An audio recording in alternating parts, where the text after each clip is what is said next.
Nous voilà donc dans mon jardin. J'ai l'Oculus Quest et je vais essayer de faire une vidéo pour montrer comment on peut faire de la visualisation avec Firecaster.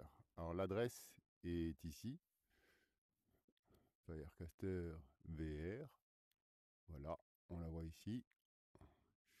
Et pour l'instant, il n'y a qu'une seule expérience, c'est les résultats de Alberto Alonso Pinar, qui est en thèse entre l'Université de Melbourne et l'Université de Corté.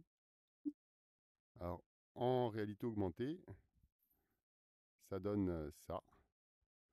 Voilà, donc ça, c'est les résultats du calcul d'Alberto dans mon jardin, à l'échelle 1/1000, c'est-à-dire que 1 mètre vaut 1000 mètres. Donc, ce qu'on peut voir ici, c'est l'injection de chaleur au sol, qui va fabriquer, grâce au code MesoNH, un panache assez complexe et des mouvements convectifs, en particulier dans la plume, qui sont consécutifs au dégagement de cette chaleur.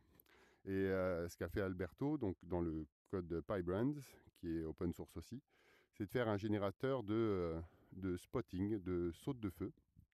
Sautes de feu qu'on voit matérialisées ici avec des boules. Alors pas toutes les sautes sont matérialisées ici, il y en a certaines qui sont déjà retombées au sol.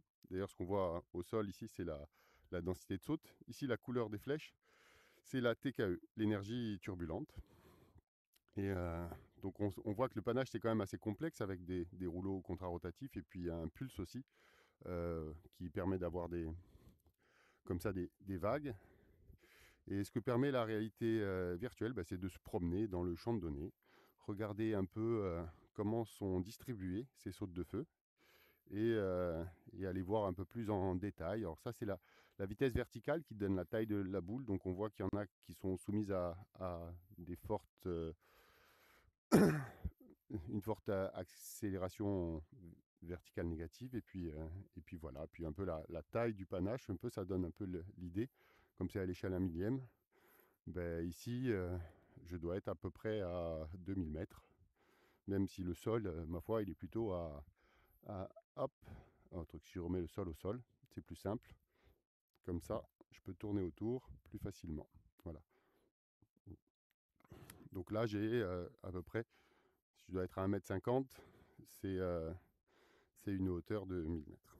Alors, il y a d'autres expériences interactives intéressantes. Tout ça, ça se fait avec le code Paraview. On exporte en GLTF et puis on a fait un petit lecteur qu'on peut mettre en ligne sur le site du projet.